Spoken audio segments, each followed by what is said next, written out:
Hi everyone, welcome to Balu IQ online classes. ఈ వీడియోలో మనం డిస్కస్ చేయబోయే టాపిక్ ఏంటండి అంటే ఇండియన్ హిస్టరీకి సంబంధించి కొన్ని ఇంపార్టెంట్ ఎంసీక్యూస్ని డిస్కస్ చేసుకుందామండి.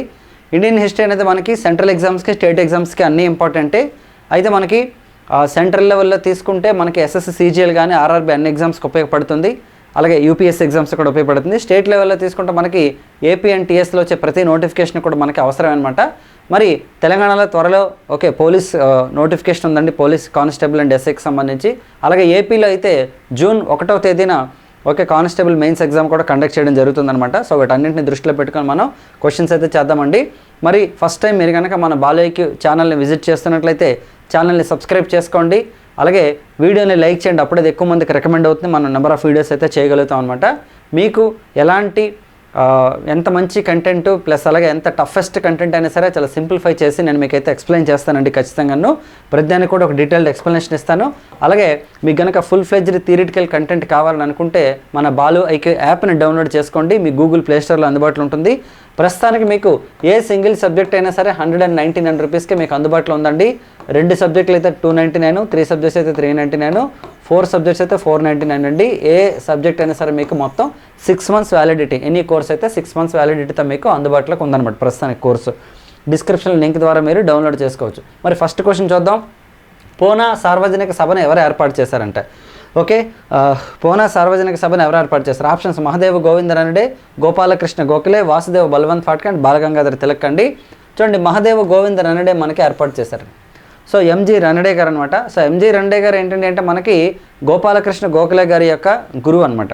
సో గోపాలకృష్ణ గోఖలే గారి యొక్క శిష్యుడు ఎవరంటే మహాత్మా గాంధీ గారి శిష్యుడు ఎవరంటే మనకి చక్రవర్తి రాజగోపాలాచారి అనమాట. ఇది మీ అందరికీ తెలిసిందే. అలాగే ఎంజీ రనడే గారి గురించి ఇంకొక పాయింట్ చెప్పాలంటే మనకి ఇక్కడ కందుకూరి వీరేశలింగం గారికి సౌత్ ఇండియన్ విద్యాసాగర్ అని చెప్పేసి బిరుదిచ్చింది కూడా మనకి మహదేవ గోవింద రనడే గారు ఇచ్చారనమాట యాక్చువల్లీ. అలాగే నెక్స్ట్ తీసుకుంటే మనకి ఇక్కడ ఒక ఆప్షన్ ఉందండి, వాసుదేవ బలవంత్ ఫాట్కే గారి గురించి ఒక ఆప్షన్ ఉందన్నమాట. ఒకసారి చూద్దామండి. చూడండి, రామోసీ రివోల్ట్ అనేది చేశారండి 1879లో. ఇది వచ్చేసి రైతు ఉద్యమం అనమాట actually. Against the British fail to take up anti famine measures అనమాట. అంటే కరువు నివారణ చర్యలు అనేది తీసుకోకపోవడంతో ఈ ఉద్యమం అయితే వచ్చిందనమాట. It was the first of the revolutionary activities in మహారాష్ట్రలో మొట్టమొదటి రెవల్యూషనరీ యాక్టివిటీ అనమాట ఇది actually. The rebellion took place in Satara region of Maharashtra under the leadership of Vasudev Balwant Phadke. అంటే మీకు అక్కడ ఆప్షన్స్ ఉన్నాయి కాబట్టి మీకు వాసుదేవ్ బలవంత్ ఫాట్కే గారికి సంబంధించి ఒక పాయింట్ అయితే చెప్పడం జరిగింది. మరి రామోసిస్ తీసుకుంటే ఈ ఉద్యమాన్ని 1879లో మనకి బలవంత్ ఫాట్కే గారు అయితే చేపట్టారనమాట. ఓకేనండి. నెక్స్ట్ వాసుదేవ్ బలవంత్ ఫాట్కే గారి శిష్యులు తీసుకుంటే తిలక్, చాపేకర్ సోదరులు అండి. చాపేకర్ ఏంటంటే మనకి చాపేకర్ సోదరులు అంటే బాలకృష్ణ మరియు దామోదర్ అనమాట యాక్చువల్లీ. దీనికి సంబంధించి కూడా మనం డిస్కస్ చేద్దామండి. ప్లేగ్ డిసీజ్ వచ్చినప్పుడు దానికి సంబంధించినటువంటి ఎవరైతే కమిషనర్ ఉన్నారో ఆ కమిషనర్ సరిగ్గా వర్క్ చేయట్లేదని ఉద్దేశంతో అనమాట అతన్ని చంపేయడం జరిగింది, రాండ్ అనే కమిషనర్ని. చాపేకర్ సోదరులు కూడా చాలా ఇంపార్టెంట్ మనకి. సో నెక్స్ట్ చూద్దామండి. మోప్లా తిరుగుబాటుపై బ్రిటిష్ ప్రభుత్వం వేసినటువంటి కమిటీ ఏంటంట. సో మోప్లా తిరుగుబాటు అనేది ఎక్కడ వచ్చింది? కేరళలో వచ్చిందండి. మోప్లా అంటే అల్లుడు అనమాట యాక్చువల్లీ. మరి స్టాన్లీ కమిటీ, స్ట్రాంజ్ కమిటీ, ఫ్రాంక్స్రాయ్ కమిటీ అండ్ బ్రూమ్ఫీల్డ్ కమిటీ అండి. మరి ఏ కమిటీని అపాయింట్ చేశారంట? సో ఆన్సర్ వచ్చేసి మనకి స్ట్రాంజ్ కమిటీ అండి యాక్చువల్లీ మోప్లాకి సంబంధించి తీసుకుంటే. ఓకే, మోప్లా అనేది మనకు వచ్చేసి 1921 నుంచి 22 మధ్యలో జరిగిందనమాట కేరళలో. మరి ఈ ఉద్యమాన్ని చేపట్టిన వ్యక్తి ఎవరంటే మనకి కూన్ అహ్మద్ హజ్ అనే అతను చేపట్టాడండి. కానీ మతపరమైనటువంటి కారణాలను పేర్కొంటూ బ్రిటిష్ వారు అనమాట దీన్ని అణిచివేస్తారనమాట. ఇది రిలీజియస్కి సంబంధించిందని చెప్పేసి బ్రిటిష్ వాళ్ళు అణిచివేశారనమాట. మరి మోప్లా అంటే ఏంటంటే అల్లుడు అని అర్థం. మరి ఇక్కడ అరబ్ మరియు స్థానిక కేరళీయుల యొక్క మిశ్రమ సంతతి ఫలితంగా పుట్టి వచ్చిన తెగవే మోప్లా. ఓకేనండి, అరబ్బులకి లోకల్లో ఉన్నటువంటి కేరళ పీపుల్కి వచ్చినటువంటి సంతతి మోప్లా అనమాట.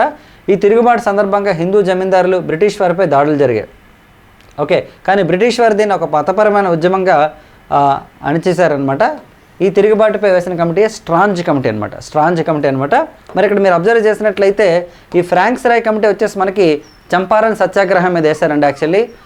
అదే బ్రూమ్ఫీల్డ్ కమిటీ కనుక తీసుకున్నట్లయితే మనకి సర్దార్ వల్లభాయ్ పటేల్ గారి నాయకత్వం వహించినటువంటి బార్దోలి సత్యాగ్రహానికి సంబంధించి చేశారనమాట. బార్దోలి సత్యాగ్రహం అనేది మనకి ఏంటంటే నో ట్యాక్సేషన్ వితౌట్ రిప్రజెంటేషన్ అనేటటువంటి ఒక అమెరికా స్లోగన్ని తీసుకొని చేసినటువంటి ఉద్యమం అండి. చాలా ఇంపార్టెంట్ ఇది. ఓకేనండి, రైట్. నెక్స్ట్ క్వశ్చన్ చూద్దామండి. స్వదేశీ ఉద్యమానికి వందే మాతరం ఉద్యమం అనే పేరట ఎవరు ఇచ్చారంట? అంటే స్వదేశీ మూమెంట్కి వందే మాతరం మూమెంట్ అని పేరు ఎవరు ఇచ్చారంటే ఇవన్నీ మనం డిస్కస్ చేసామండి ఇండియన్ హిస్టరీ క్లాసెస్లో. మీకు మొత్తం డిస్కస్ చేయడం జరిగింది. ఏన్షియంట్, మిడివల్, మోడర్న్ మొత్తం డిస్కస్ చేసాం. దాని రిలేటెడ్ మెటీరియల్ కూడా మీకు పెట్టడం జరిగింది. డిస్క్రిప్షన్ లింక్ ద్వారా మీరు డౌన్లోడ్ చేసుకోండి.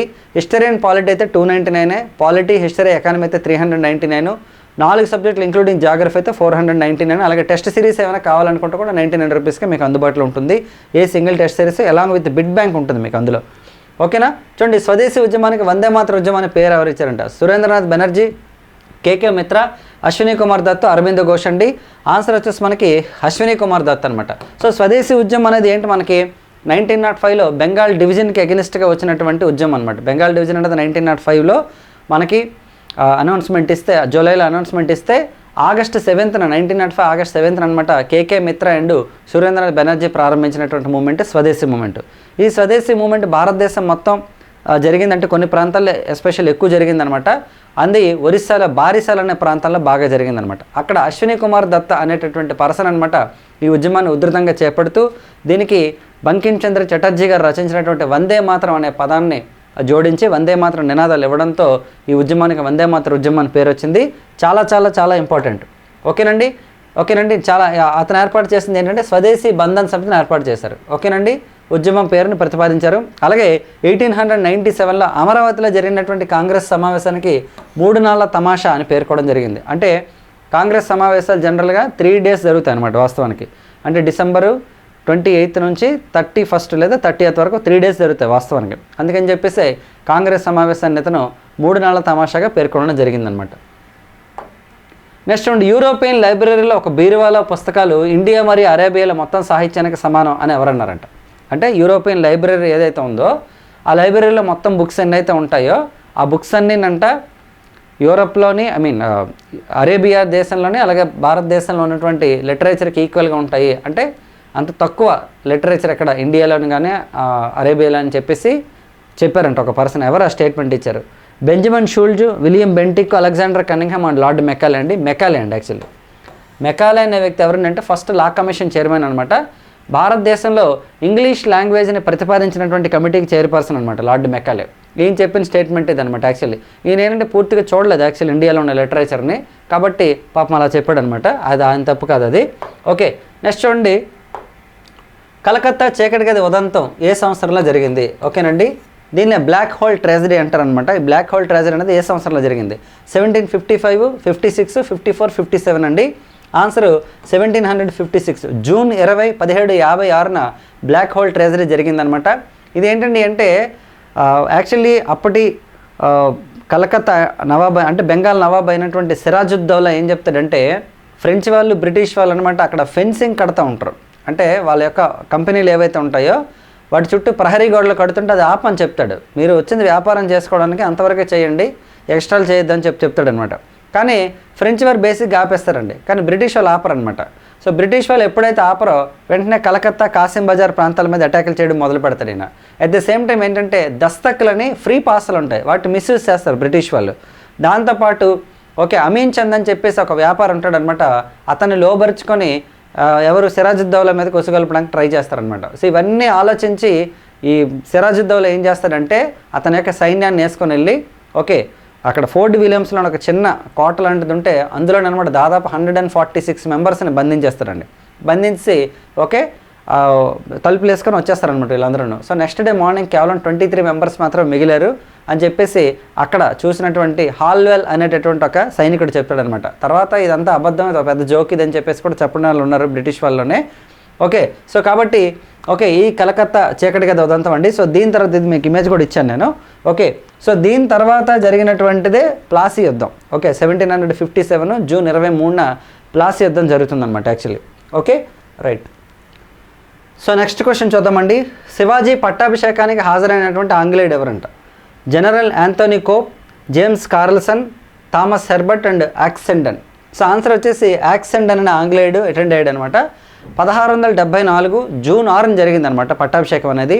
1674లో శివాజీ పట్టాభిషేకం చేసుకుని ఛత్రపతిగా అనౌన్స్ చేసుకున్నారనమాట. ఓకేనండి. ఛత్రం అంటే గొడుగు అనమాట. గొడుగులాగా మొత్తం మహారాష్ట్ర సామ్రాజ్యాన్ని కాపాడుతానని చెప్పేసి ఆయన ఛత్రపతిగా అనౌన్స్ చేసుకోవడం జరిగింది. అలాగే నెక్స్ట్ రెండవ ఛత్రపతి ఎవరంటే సంభాజీ, తర్వాత వచ్చేసి సాహు. సో సాహు తర్వాత మొత్తం అంతా కూడా అష్టప్రధానులు అంటే పేష్వాల యొక్క పరిపాలన అనేది స్టార్ట్ అయిందనమాట యాక్చువల్లీ. మీరు రీసెంట్గా మనకి చావా మూవీ కూడా చూసుంటారండి. అందులో మనకి సంభాజీకి సంబంధించిన స్టోరీ మొత్తం చెప్తాడు, మొఘల్స్తో ఎలాంటి ఫైట్ జరిగింది అనేది మనకి చూపించడం జరిగింది ఆ సినిమాలో. శివాజీ పట్టాభిషేకం చేసినటువంటి పండితుడు ఎవరంటే గాగా భట్ అండి. ఓకే, శివాజీకి పట్టాభిషేకం చేసిన పండితుడు ఎవరంటే గాగా భట్ అనమాట. చాలా ఇంపార్టెంట్ ఇదంతా కూడా. ఓకే, నెక్స్ట్ చూడండి, India needs to conquer world once again, the statement has given by. అంటే భారతదేశం ప్రపంచాన్ని మరోసారి జయించాల్సిన అవసరం ఉంది అనే స్టేట్మెంట్ ఎవరిచ్చారంట? స్వామి వివేకానంద, రామకృష్ణ పరమహంస, స్వామి దయానంద సరస్వతి, సురేంద్రనాథ్ బెనర్జీ. ఎవరిచ్చారంటే ఈ స్టేట్మెంటు స్వామి వివేకానంద ఇచ్చారండి. యాక్చువల్లీ స్వామి వివేకానంద మనకి ఎలా తెలుసు అంటే 1893 చికాగో పార్లమెంటరీ సమావేశాలకు వెళ్ళి ఒక సెన్సేషన్ క్రియేట్ చేసినటువంటి పర్సన్ అనమాట స్వామి వివేకానంద. అలాగే మనకి ఇండియాలో స్వదేశీ ఉద్యమం ఏదైతే 1905లో జరిగిందో ఆ ఉద్యమం అంత ప్రబలంగా జరగడానికి గల ప్రధానమైన కారణమైన వ్యక్తిలో మనకి వివేకానంద కూడా ఒకరు అనమాట. ఆయన ఇచ్చినటువంటి స్టేట్మెంట్స్ ఏవైతే ఉన్నాయో దాని స్ఫూర్తిగానే మేము ఉద్యమం చేసినట్టు మనకి నేషనలిస్టులు అందరూ కూడా ప్రకటించారండి. యాక్చువల్లీ చాలా చాలా important person Swami Vivekananda. So అలాగే రామకృష్ణ పరమహంస ఎవరంటే వివేకానంద యొక్క గురువుగారు అనమాట. దయానంద సరస్వతి, సురేంద్ర వీళ్ళంతా కూడా మనకి దయానంద సరస్వతి వీళ్ళంతా కూడా మనకి ఎక్కడ వస్తారంటే సాంస్కృతిక పునరుజ్జీవనం అనే టాపిక్లో అయితే మనకి వస్తారనమాట. ఓకేనండి, ఇవ్వండి ఈ వీడియోలకు సంబంధించిన క్వశ్చన్స్. మనం కమింగ్ వీడియోస్లో ఇండియన్ హిస్టరీకి సంబంధించి మోర్ అండ్ మోర్ క్వశ్చన్స్ అయితే ప్రాక్టీస్ చేద్దామండి. చాలామంది sir Indian history topic wise MCQs కోర్స్ని లాంచ్ చేయండి అని చెప్పేసి అడుగుతున్నారు. అంటే ఎలా అంటే ఇండస్ వ్యాలీ సివిలైజేషన్లో ఒక 30 to 40 క్వశ్చన్స్ ఎక్స్పెక్టెడ్ తీసుకొని, అలాగే వేదిక్ పీరియడ్లోని మొత్తం ఏన్షియంట్లో, మిడివెల్లో, మోడర్న్లో మొత్తం తీసుకొని చేయమని అడుగుతున్నారు. సో నేను దాని గురించి ఆలోచిస్తున్నానండి. ఓకే, దానికి సంబంధించిన ప్రైస్ డీటెయిల్స్ అన్నీ కూడా నేను మీకు త్వరలో ఎక్స్ప్లెయిన్ చేస్తాను. అలాగే APPSC Group 2కి సంబంధించిన లాంగ్ టర్మ్ బ్యాచ్ కూడా అడుగుతున్నారు చాలామంది. సో అది కూడా ఒక 2-3 డేస్లో నేను మీకు అనౌన్స్ చేస్తానండి. సో ఈ వీడియోలు మనకి తెలంగాణ అవ్వచ్చు అండ్ తెలంగాణ హిస్టరీ కూడా స్టార్ట్ చేస్తున్నామండి త్వరలో మన యాప్లోని. ఓకే, ఏపీ హిస్టరీ ఆల్రెడీ చెప్పాం కదా, సో తెలంగాణ హిస్టరీ కూడా మనం స్టార్ట్ చేయడం జరుగుతుందన్నమాట. సో చాలా ఇన్నోవేటివ్ కోర్సెస్ అనేది మీకు అందుబాటులోకి తీసుకొస్తానండి. అండ్ అలాగే ఈ మధ్య కాలంలో కొంచెం వీడియోస్ అయితే నేను చేయలేకపోయానండి, బికాజ్ స్టూడియో సెటప్ అది కూడా కొంచెం నాకు ఇబ్బంది అయిందనమాట. బట్ ఇప్పుడంతా కూడా సెట్ అయింది కాబట్టి I will do more and videos for you. డెఫినెట్గా ప్రతిరోజు అందుబాటులో ఉంటాను. వీలైతే మార్నింగ్ ఒక జనరల్ స్టడీస్ MCQs లేదా కరెంట్ అఫైర్స్ చేద్దామని అనుకుంటున్నాను. ఈవినింగ్ అయితే మీకు రెగ్యులర్గా హిస్టరీ ఒకటి, polity current affairs, economy current affairs అలా వీడియోస్ అయితే వస్తాయి. సో నెక్స్ట్ వీడియోలో మళ్ళీ కలుద్దాం. కింద డిస్క్రిప్షన్లో లింక్ ద్వారా మన బాలయ్య యాప్ని డౌన్లోడ్ చేసుకోండి, ఛానల్ సబ్స్క్రైబ్ చేసుకోండి. మళ్ళీ కలుద్దాం. Thank you so much all of you and wish all the best.